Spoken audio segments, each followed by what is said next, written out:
Boa noite, meus queridos irmãos e irmãs. Graça e paz.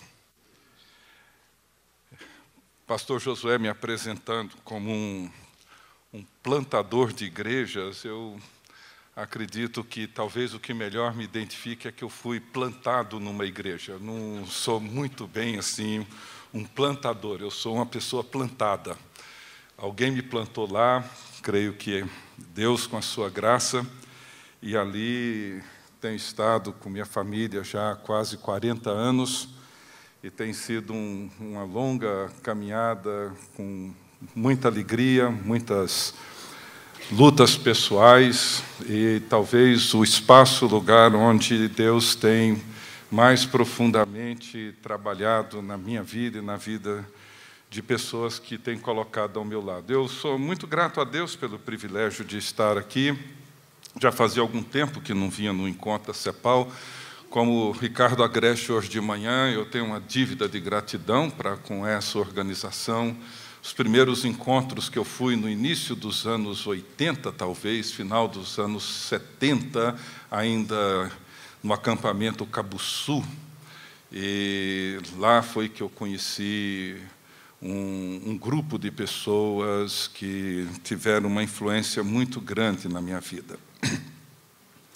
E gostei também do convite, uma vez que o tema é sobre a igreja simples.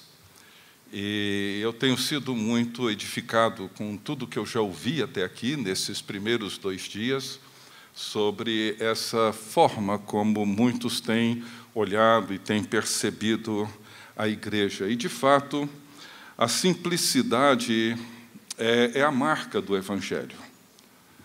O convite de Jesus é um convite simples. Ele nos convida para estar com Ele, aprender com Ele e fazer como Ele. E o Evangelho é essa proclamação, esse anúncio da boa nova, da boa notícia de que o reino de Deus entra e invade o nosso mundo, encontra-se presente em Jesus de Nazaré, e nós somos chamados como seus discípulos, seguidores, seguidoras, para fazermos aquilo para o qual Ele nos convidou e nos chamou. Contudo, embora o Evangelho seja simples, e o chamado de Jesus seja simples, e a igreja deve permanecer com essa percepção simples da sua vocação e do seu ministério, a realidade na qual nós vivemos, ela não é simples. Não apenas a realidade externa a nós, a cultura, a sociedade, com todas as suas mudanças rápidas, complexas. Relacionamentos não são simples, são complexos, são difíceis. A nossa realidade pessoal também nem sempre ela é simples, tanto interna quanto externa. Somos homens e mulheres que carregamos conosco uma complexidade enorme na nossa vida, nas nossas relações, complexidades emocionais, afetivas. Isso não torna o Evangelho complicado, mas precisamos perceber a maneira como ele entra e atua dentro da complexidade de tudo aquilo que, de certa forma, nos envolve. Portanto, quando nós falamos de simplicidade ou falamos numa igreja simples, isso não é sinônimo de superficial. Isso não é sinônimo de rasura, não é sinônimo de frivolidade. Simplicidade talvez significa procurar ser aquilo que se é diante de Deus e diante de nós mesmos. Entender aquilo que somos, entender aquilo que a igreja é diante de Deus e diante de nós mesmos. Mas se nós nos tornamos homens e mulheres confusos, emocionalmente confusos, e que desenvolvemos expectativas confusas, percepções confusas, isso muitas vezes nos leva a perder a nossa identidade. E quando nós a perdemos, e quando perdemos a simplicidade dessa identidade básica e fundamental, nossa tendência é nos tornarmos pessoas sofisticadas. Não sofisticadas no sentido de buscar aquilo que é melhor, mas sofisticados no sentido de que nós dificilmente encontramos um ponto de contentamento, de significado, de realização em Deus e em nós mesmos. O que eu gostaria de fazer hoje e na quinta-feira olhar um pouco para essa realidade que envolve a nossa identidade, ou aspectos que envolvem a nossa identidade. E hoje à noite eu queria olhar para um texto bíblico que, para mim, é um texto muito significativo, muito importante, um texto necessário para a nossa compreensão dessa identidade, seja da igreja ou de nós, como indivíduos, como membros, ou como participantes, ou como discípulos de Jesus Cristo dentro dessa comunidade. E eu gostaria, então, de convidá-los a abrirem comigo suas Bíblias no Evangelho de João, no capítulo 14. E eu vou ler os versos 8 a 17, e depois mais 2 versos do capítulo 15, mas ao longo dessa meditação, eu gostaria de considerar outras partes desses 3 capítulos de João, 14, 15 e 16, que se encontram dentro da conversa do cenáculo ou da conversa de despedida de Jesus. Diz assim a palavra de Deus, João 14, começando no verso 8. Replicou-lhe Filipe: Senhor, mostra-nos o Pai, e isso nos basta. Disse-lhe Jesus: Filipe, há tanto tempo estou convosco e não me tens conhecido? Quem me vê a mim, vê o Pai. Como dizes tu, mostra-nos o Pai? Não crês que eu estou no Pai e que o Pai está em mim? As palavras que eu vos digo, não as digo por mim mesmo, mas o Pai que permanece em mim faz as suas obras. Crede-me que estou no Pai e o Pai em mim, crede ao menos por causa das mesmas obras. Em verdade vos digo que aquele que crê em mim fará também as obras que eu faço, e outras maiores fará, porque eu vou para junto do Pai. E tudo quanto pedirdes em meu nome, isso farei, a fim de que o Pai seja glorificado no Filho. Se me pedirdes alguma coisa em meu nome, eu o farei. E se me amais, guardareis os meus mandamentos, e eu rogarei ao Pai, e ele vos dará outro Consolador, a fim de que esteja para sempre convosco. O Espírito da verdade, que o mundo não pode receber, porque não o vê, nem o conhece, vós o conheceis, porque ele habita convosco e estará em vós. Nós encontramos nesses capítulos, nessas conversas finais de Jesus, uma das revelações mais impressionantes, mais gloriosas, mais profundas, mais transformadoras, que é possível nós compreendermos e experimentarmos. Encontramos nesses 3 capítulos, talvez, aquilo que muitos estudiosos chamam do texto mais trinitário de todo o Novo Testamento. O contexto, como eu já disse, são essas conversas derradeiras de Jesus, a sua despedida dos seus discípulos.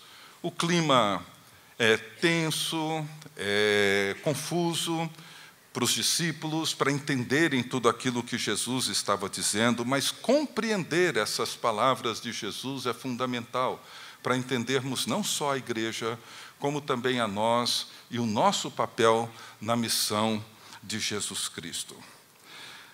Algumas passagens desse texto eu queria destacar.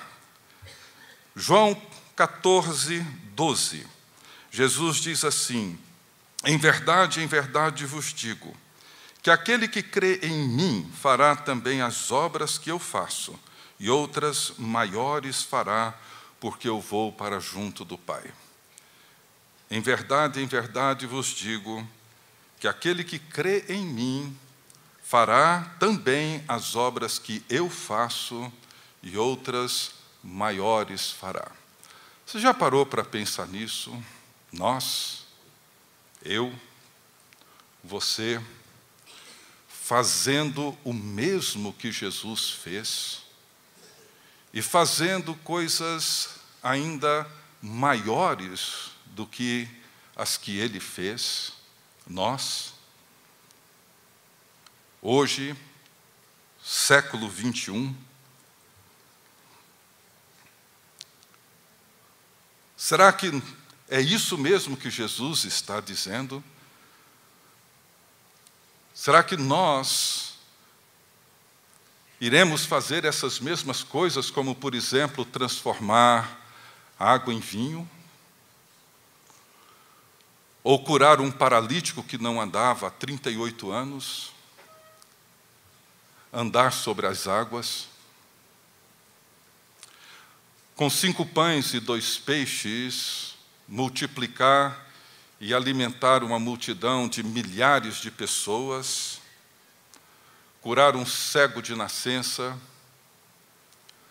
trazer um morto de volta à vida. Faremos as mesmas obras que Jesus e outras ainda maiores do que as que ele fez. O que isso significa? O que significa essas palavras de Jesus, essa conversa final de Jesus? O que significa essas mesmas obras? O que significam essas obras maiores?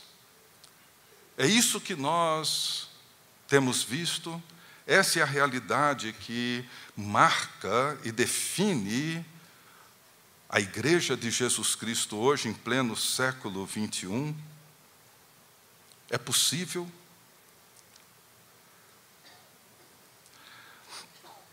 É importante nós considerarmos que essa afirmação, essa declaração impressionante de Jesus, ela aparece com uma condição, ou com um fato. Jesus diz que todo aquele que crê em mim fará as obras que eu faço e outras maiores fará. E ele conclui dizendo, porque eu vou para junto do Pai. Ele não está dizendo quando eu for. Ele está dizendo, vocês farão tudo o que eu tenho feito. E farão coisas maiores do que o que eu tenho feito. Porque eu vou para o Pai.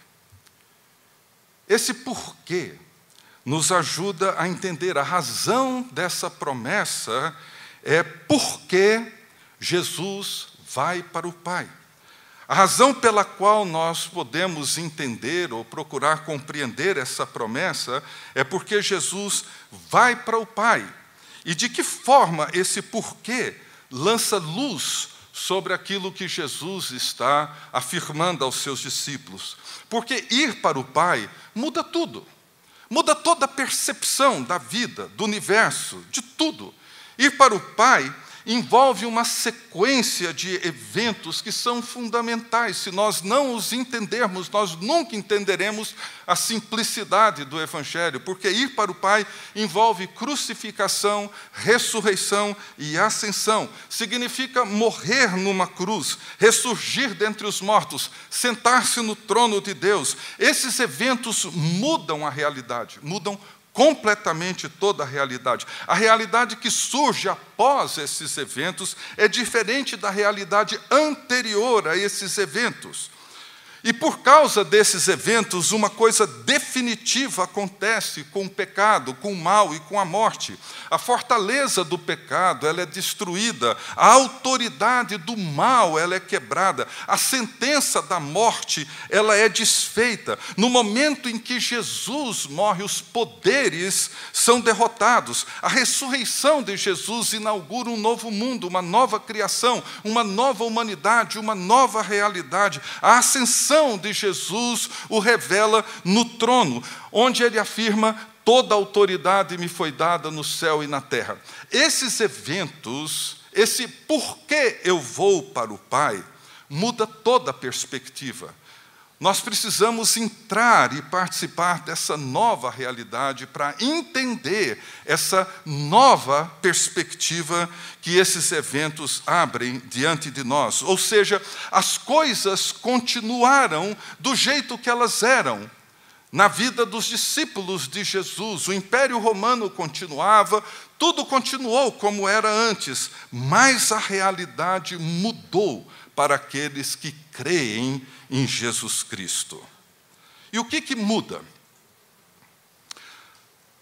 No verso 4 do capítulo 15 de João, Jesus diz assim: permanecei em mim, e eu permanecerei em vós. Como não pode o ramo produzir fruto de si mesmo se não permanecer na videira, assim nem vós o podeis dar se não permanecerdes em mim. Qual que é a implicação dessa preposição em para a identidade e missão da igreja e de cada um de nós hoje? Jesus responde isso no verso seguinte, no verso 5, ele diz assim: eu sou a videira verdadeira, vós os ramos. Quem permanece em mim e eu nele, esse dá muito fruto, porque sem mim nada podeis fazer. Então veja bem, todo o capítulo 14 e 15 e 16 de João, Jesus vai trabalhar na construção dessa realidade para ajudar os seus discípulos a entenderem o que está acontecendo. Fazer as mesmas obras de Jesus, ou outras maiores do que as que ele fez, produzir muitos frutos, acontece quando nós permanecemos nele e ele em nós. É disso que ele vem falando. Ao responder à pergunta de Filipe, que diz no verso 8 do capítulo 14, ele diz: Senhor, mostra-nos o Pai, e isso nos basta. Jesus responde dizendo: Filipe, quem vê o Pai, quem vê a mim, vê o Pai. E Jesus então declara: não crês que eu estou no Pai e que o Pai está em mim? Veja a mesma construção, a mesma linguagem do verso 4 do capítulo 15. Se permanecerdes em mim, eu permanecerei em vós. Jesus então afirma no capítulo 14, no verso 20, ele diz: naquele dia conhecereis que eu estou, vós conhecereis que eu estou em meu Pai, e vós em mim, e eu em vós. Então, tudo isso envolve essa questão básica. O Pai permanece no Filho, e o Filho permanece no Pai. O Pai está no Filho, e o Filho está no Pai. Mas o que acontece é o que Jesus agora está dizendo, é que porque ele vai para o Pai, algo extraordinário vai acontecer. E o que é extraordinário é que, da mesma maneira como o Pai está no Filho e o Filho está no Pai, nós estaremos no Filho e, por meio do Filho, no Pai, participando deste mesmo relacionamento, dessa mesma dinâmica de relacionamento. E isso é fundamental.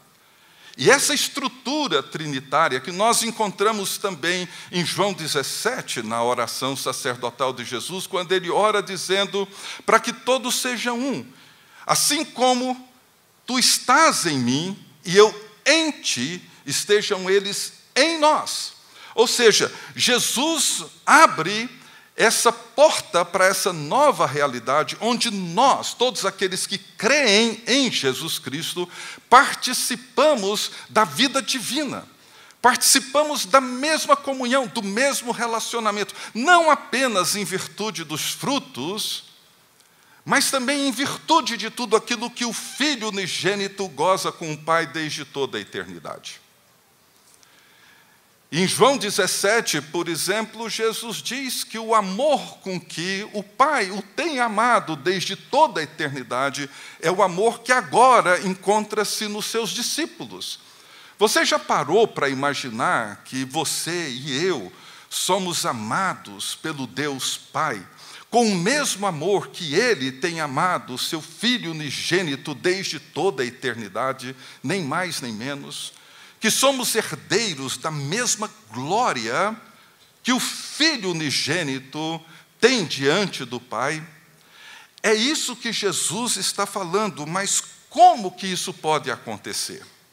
De que forma esse relacionamento, essa comunhão, essa mesma comunhão que existe na divina Trindade, na relação do Pai, Filho e do Espírito Santo, como que nós, homens e mulheres, tão limitados, tão defeituosos, tão complexos, tão confusos, podemos participar? Essa é a grande questão que se coloca diante de nós. Como? Como isso é possível? Como é possível participar desse relacionamento divino?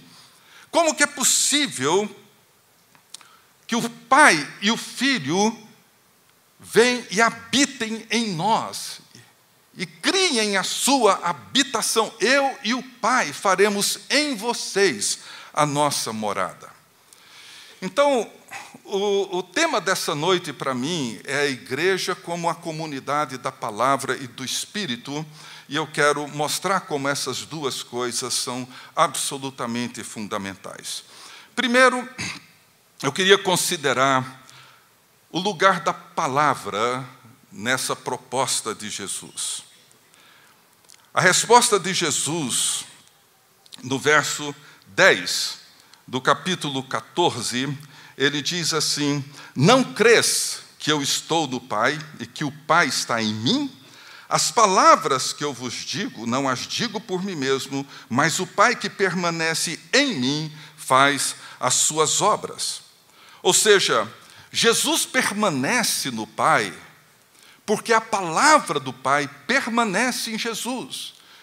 E Jesus diz aos seus discípulos que ele não tem uma palavra própria sua. A palavra que ele tem, a palavra que ele pronuncia e anuncia, não é dele própria, mas é do Pai que o enviou.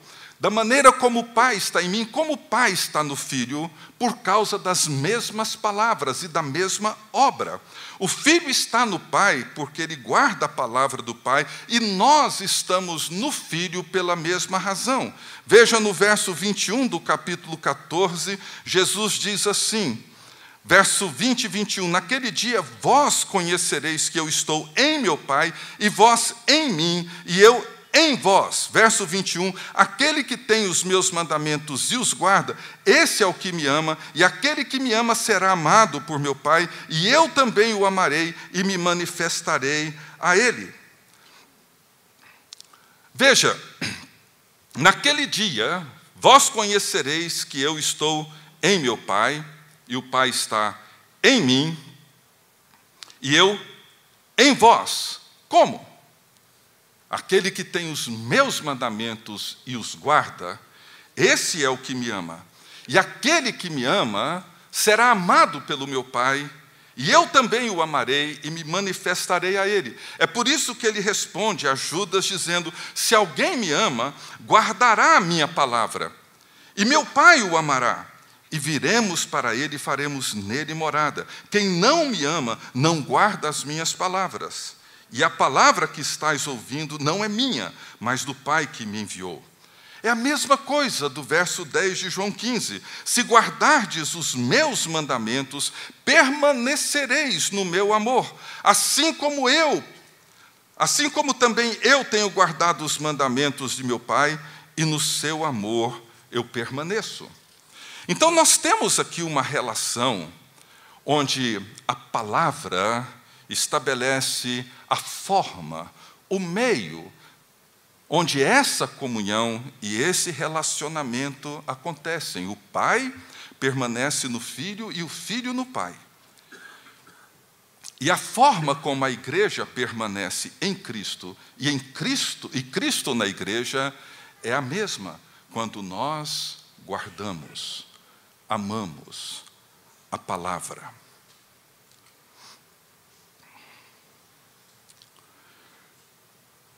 Veja que Jesus, ele afirma aos judeus que haviam crido nele, em João 8, 31, dizendo, se vós permanecerdes na minha palavra, sois verdadeiramente meus discípulos. A igreja e cada um de nós é alimentada, é sustentada, animada pela palavra viva de Deus, ensinada, pregada, ouvida e vivida. Voltando agora no verso 4 do capítulo 15. Permanecei em mim e eu permanecerei em vós. Como isso é possível? Pela palavra. Se permanecerdes em mim e as minhas palavras permanecerem em vós, pedireis o que quiserdes e vos será feito. Nós encontramos isso em toda a Escritura, eu passo bem rapidamente aqui. Na criação, nós vemos que todas as coisas vieram à existência pela palavra de Deus, e Deus viu tudo aquilo e percebeu e reconheceu que era tudo muito bom. Em Hebreus, no capítulo 1, diz que Ele é o resplendor da glória e a expressão exata do seu ser, sustentando todas as coisas pela palavra do seu poder. Depois de ter feito a purificação dos pecados, assentou-se à direita a majestade nas alturas. O Evangelho de João, no seu prólogo, ele começa dizendo que o Verbo, a palavra, o Logos eterno de Deus, ele veio e habitou entre nós, fez sua habitação entre nós. A palavra criadora agora se revela como palavra redentora. Os apóstolos, os profetas, foram aqueles que se dedicaram ao ensino. Paulo, na carta aos Efésios, ele diz que a igreja é edificada sobre o fundamento dos apóstolos e profetas, sendo ele mesmo, Jesus, a pedra angular. A igreja será sempre reconhecida, identificada por essa comunhão, por essa participação na comunhão divina. E isso acontece quando ela guarda, ama, vive pela palavra de Deus. Por isso que Paulo, recomendando aos cristãos de Colossos, ele diz: habite ricamente em vós a palavra de Cristo.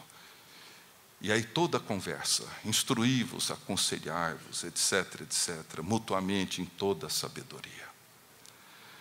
Bem, o segundo aspecto é a importância do Espírito, porque junto com essa realidade, porque Jesus vai para o Pai, não apenas o mundo novo se abre diante de nós, a nova criação, mas também Jesus promete o Espírito.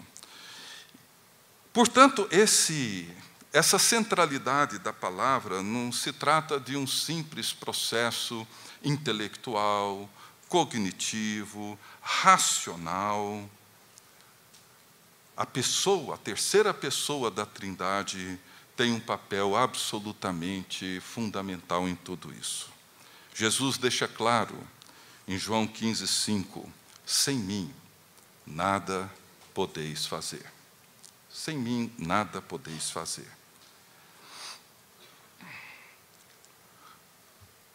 No verso 16, Jesus afirma: e eu rogarei ao Pai, e Ele vos dará outro Consolador, e Ele estará em nós, e habitará em nós. E porque Ele está em nós, tudo aquilo que é do Pai e do Filho torna-se também nosso.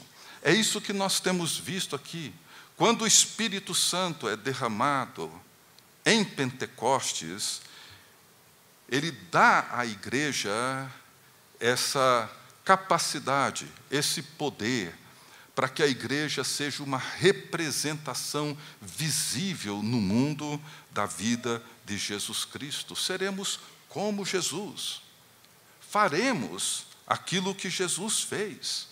No dia de Pentecostes, nós temos uma pequena amostra de como essas coisas acontecem. Passaram a falar em outras línguas. Só o Espírito Santo pode realizar algo dessa natureza.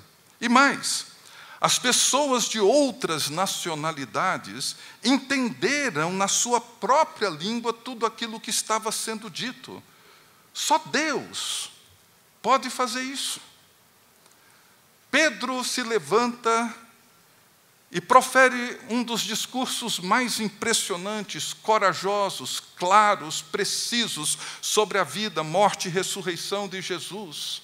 Esse mesmo Pedro que poucas semanas atrás havia covardemente negado que sequer conhecia Jesus, agora ele se levanta no meio daquela multidão e profere esse discurso. Só Deus pode fazer isso. 3.000 pessoas foram batizadas naquele dia. Só o Espírito Santo faz isso. Os novos cristãos perseveravam na doutrina dos apóstolos. O temor do Senhor era uma realidade viva na vida de todos eles. Sinais iam acompanhando a vida de todos aqueles que criam. Eles tinham tudo em comum, vendiam suas propriedades, distribuíam seus bens, depositavam o resultado disso nos pés dos apóstolos, davam para aqueles que tinham necessidade. Ninguém nunca propôs isso a eles. Não havia regulamento, não havia um código de ética moral, ninguém decidiu isso por eles, não estava na constituição deles que eles teriam que fazer assim. Eles fizeram porque fizeram aquilo que só Deus faz quando nós permanecemos em Cristo e Cristo em nós. Aquilo que é de Cristo permanece em nós e fazemos as mesmas coisas que Ele fez e outras maiores. Portanto, seguir a Cristo envolve essa nova realidade, envolve viver essa nova possibilidade. A promessa do Consolador torna essa comunhão, torna esse relacionamento possível. Em João 14:17, ele diz: o Espírito da verdade que o mundo não pode receber, porque não o vê nem o conhece, vós o conheceis, porque ele habita convosco e estará em vós. Verso 26, mas o Consolador, o Espírito Santo, a quem o Pai enviará em meu nome, esse vos ensinará todas as coisas e vos fará lembrar do que vos tenho dito. E quando vier o Espírito da verdade, ele vos guiará a toda a verdade, porque não falará de si mesmo, mas dirá tudo o que tiver ouvido e vos anunciará as coisas que hão de vir. Ele me glorificará, porque há de receber do que é meu e vô-lo há de anunciar. E tudo quanto o Pai tem é meu, e por isso é que vos disse que há de receber do que é meu e vô-lo há de anunciar. Então veja, o que Jesus está dizendo no capítulo 16 é que quando o Espírito da verdade vier, ele nos guiará à verdade. A nossa relação, o princípio é tornar essa palavra a palavra viva. Ele não falará de si mesmo, porque da mesma forma como o filho, ele não tem uma palavra que é sua própria. Ele fala daquilo que ele ouve do filho. Ele nos ajuda a guardar aquilo que o filho nos ensinou e a viver a realidade que o filho nos colocou. E ele me glorificará, porque ele receberá daquilo que é meu e vô-lo há de anunciar. E tudo quanto o Pai tem é meu. E tudo aquilo que é meu, Jesus diz no capítulo 15, isso agora é de vocês, se vocês permanecerem em mim e eu permanecer em vós. A igreja, ela é a comunidade da palavra e do Espírito. É isso que dá sentido à igreja. É isso que define a missão dela, é isso que define a identidade dela. É a palavra guardada, é a palavra pregada, é a palavra ensinada, é a palavra amada por nós. É essa palavra que molda a nossa mente, é essa palavra que molda o nosso caráter, essa palavra que molda os nossos relacionamentos, essa palavra que Jesus ensinou. E quando ele dá essa comissão para os seus discípulos, ele diz que vocês irão ensiná-los a guardarem todas as coisas que vos tenho ordenado, preservar na palavra. E eu queria, passando para uma conclusão, eu queria considerar 3 aspectos do que tudo isso representa para nós.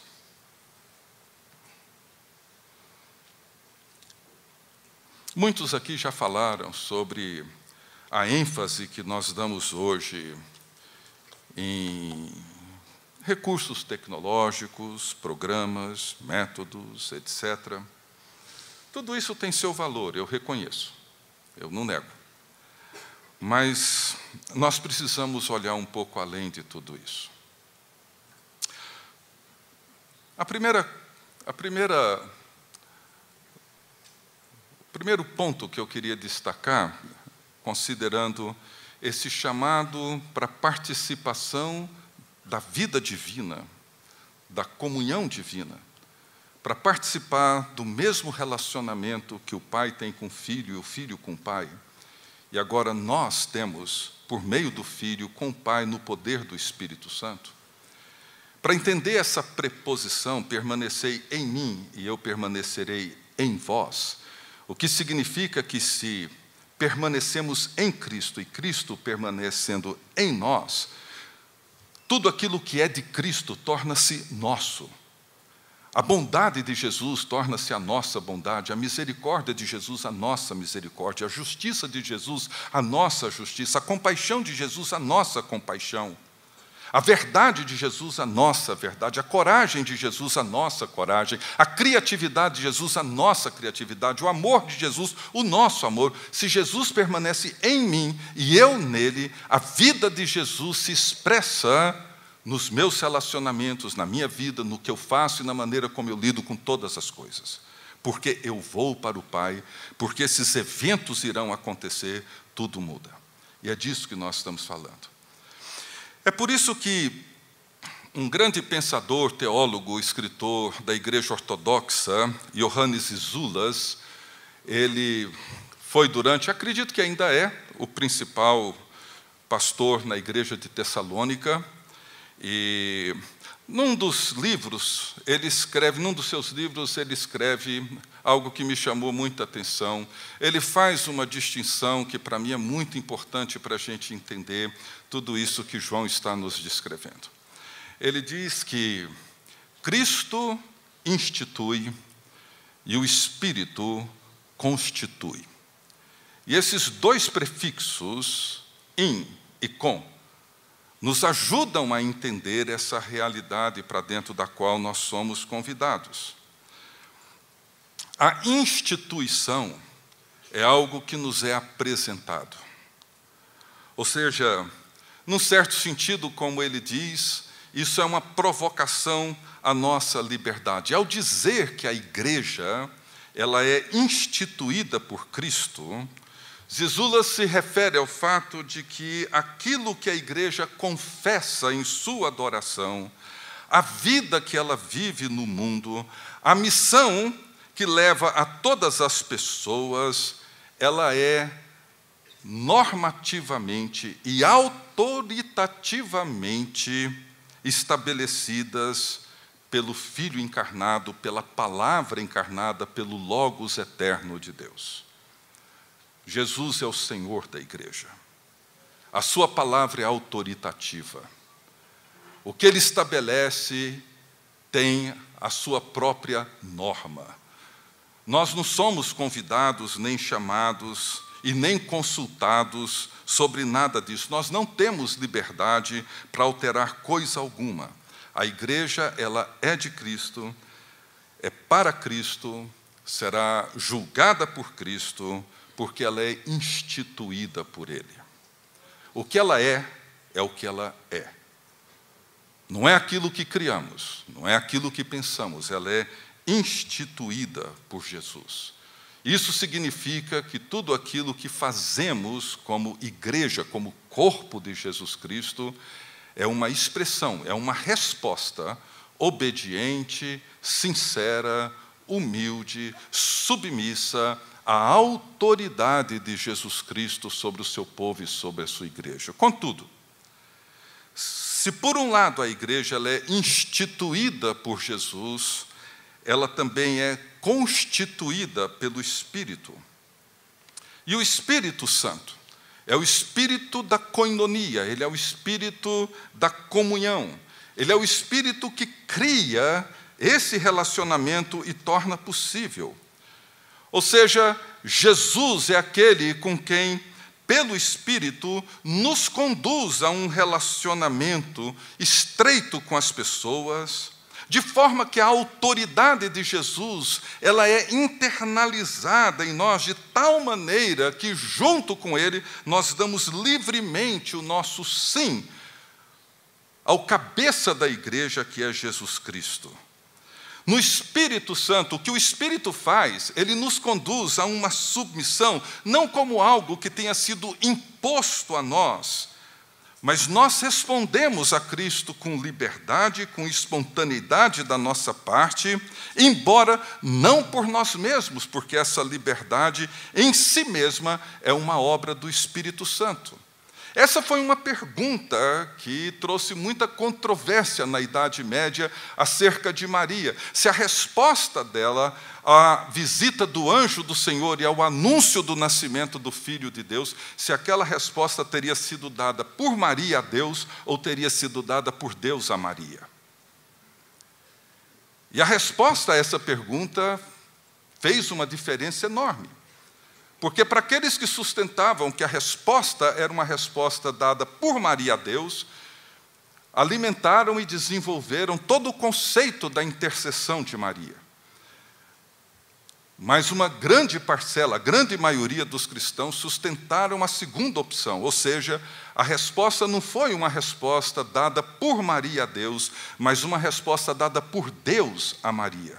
Ou seja, a submissão de Maria ao chamado de Deus e ao propósito de Deus foi uma obra do Espírito Santo, tornando possível essa obediência na vida de Maria. Então, o Espírito, ele vem a nós, como um dom de Cristo a nós. Mas ele é um só ser com Cristo, de forma que ele não pode negar, muito menos contradizer a Cristo. Qualquer que seja a nossa resposta ao Evangelho e à vida cristã, ela será sempre um fiel sim ao que Cristo nos revela pelo poder do Espírito Santo. O Espírito vem para nós, no nosso lado do relacionamento, para promover a imagem de Jesus Cristo em nós. Ele vem para nos converter, para nos libertar do nosso modo de pensar, do nosso jeito de viver, da nossa forma de nós nos relacionar, de maneira que possamos confessar a autoridade de Jesus Cristo livremente e autenticamente, tanto em relação a nós como em relação ao mundo que nós vivemos. Nós podemos e vamos ser fiéis, sem prejuízo e sem relevância à nossa liberdade, porque somente por meio e pelo poder do Espírito Santo é que podemos oferecer a Jesus essa obediência e essa submissão. E Ele toma, o Espírito toma tudo aquilo que é de Cristo, sem diluir, sem diminuir, e o faz nosso, real e autenticamente nosso. É claro que isso não acontece sem conflitos, isso não acontece sem tensões, isso não acontece sem luta, mas é preciso entender que, por instituição, a igreja é o corpo de Cristo, mas, por constituição, ela é a coinonia do Espírito Santo. É muito importante que nós entendamos isso. Segundo, o que importa nisso que Jesus está relatando aos seus discípulos na vida da igreja é a nossa união com Cristo. É aquilo que Calvino chamou da nossa união mística com Cristo. Eu noto que muitos cristãos, e também muitos líderes, muitos pastores, identificam a videira com a igreja. Não necessariamente numa análise bíblica, mas no Velho Testamento a videira quase sempre era identificada com Israel. Talvez os discípulos, num primeiro momento, tiveram a tendência de pensar que Jesus estivesse falando de Israel. Mas Jesus deixa claro, quando ele começa João 15, dizendo: eu sou a videira. eu, não é Israel, não é a igreja. Nós estamos ligados a Cristo. Eu noto hoje, meus queridos irmãos e irmãs, que existem muitos cristãos que se sentem ligados a uma igreja local. Às vezes até mesmo a um determinado líder daquela igreja local. Sentem que a sua identidade está fortemente relacionada com aquela comunidade, com aquele grupo, com aquele líder, com aquele pastor, com alguém assim. De tal forma que quando essas pessoas são tiradas daquele contexto por mudarem, por acontecer alguma coisa, muitas vezes se sentem confusos, perdidos, não encontram uma igreja que seja como aquela de onde saíram ou coisa que o valha. O nosso vínculo, a nossa união primária é com Cristo, não é com a igreja. Nós estamos na igreja porque estamos em Cristo. A minha identidade é uma identidade em Cristo.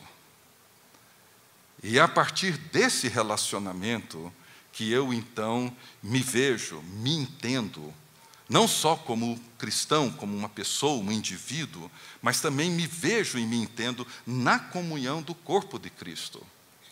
Muitas pessoas se frustram e muitas pessoas abandonam a fé, abandonam a comunhão cristã por causa dos inúmeros problemas, das inúmeras dificuldades que sempre surgem nas nossas relações comunitárias ou institucionais.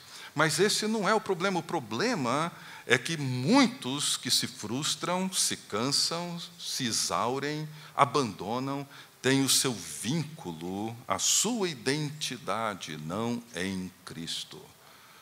Permanecei em mim, e eu permanecerei em vós. O princípio é um princípio trinitário. Ele envolve o mesmo relacionamento que o Pai e o Filho gozam eternamente. Nós participamos desse mesmo relacionamento. E o Espírito Santo é a terceira pessoa da Trindade que torna esse relacionamento real e possível. A minha identidade está em Cristo. Quinta-feira a gente vai ver um pouco mais sobre isso. Então, veja bem, não é a sua igreja local, não é esse ou aquele pastor. Há um tempo atrás, muitos se sentiam identificados com uma denominação, tinham até um certo orgulho. Nos últimos anos, nas últimas décadas, o papel das nossas denominações vem enfraquecendo, mas cresce o papel das comunidades locais. Há uns anos atrás, eu estava numa cidade no sul do país, falando num encontro, e depois de uma das noites de palestra, um jovem casal me procurou, e pedindo algum tipo de ajuda, porque estavam confusos, eles tinham saído de uma grande cidade aqui do Brasil, de uma grande igreja, e foram transferidos pela empresa para uma região pequena no sul. E o que me chamou a atenção é que esse jovem me disse assim: olha, pastor, a gente está acostumado com uma grande igreja. Olha, o pregador, eu não vou citar nomes, é claro, olha, nós estamos acostumados, a expressão que ele usou foi assim, com pregadores top, e com louvor top. E nós estamos aqui agora e nós não conseguimos nos identificar com essa igreja. Eu olhei para ele, é claro, não disse assim, né? Mas falei, meu irmão, o seu pregador top, a sua igreja top, com o seu louvor top, não te ajudou em nada. E não resolveu nada a sua vida. Você não foi chamado para isso. Não se trata disso. A minha identidade não é essa. Eu sou a videira, disse Jesus. Se vocês permanecerem em mim, eu permanecer em vocês, vocês darão muitos frutos. E por fim, Jesus então afirma que todos os que crerem nele farão as obras que ele faz, outras maiores, darão frutos, muitos frutos. Mas é importante notar que sem mim nada podeis fazer. Valeria a pena você pensar um pouco nos frutos que você tem produzido na sua vida. Que frutos são esses? É claro que tem muitas coisas que a gente faz que são boas, são úteis, mas elas são comuns.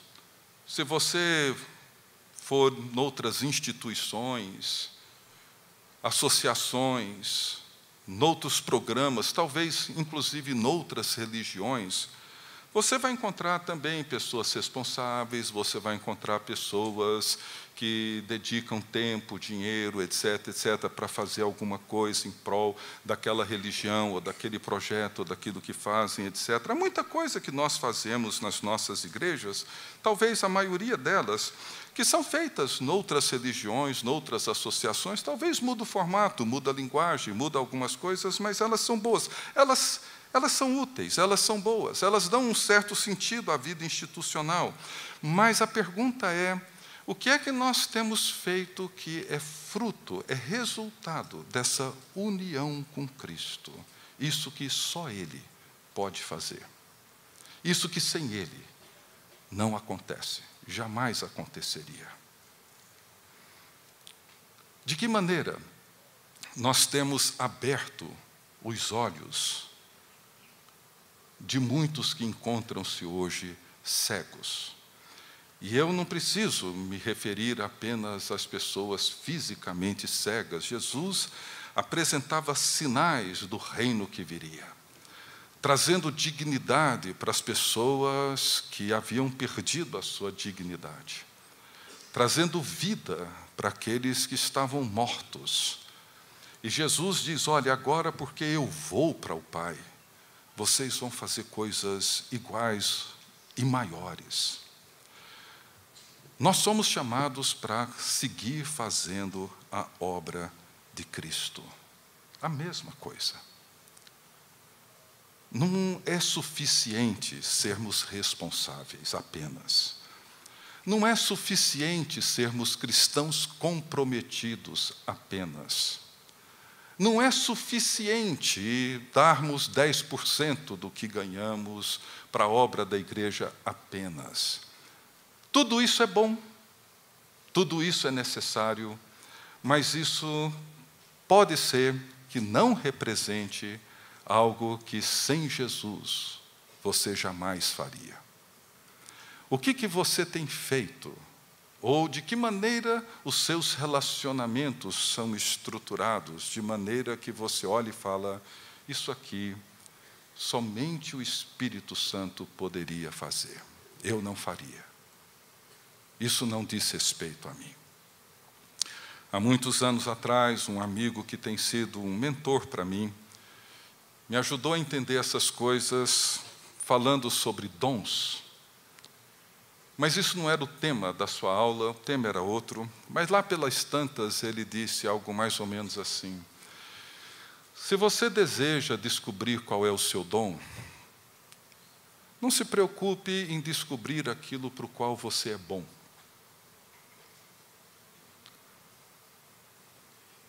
Descubra aquilo para o qual você é fraco e ineficiente.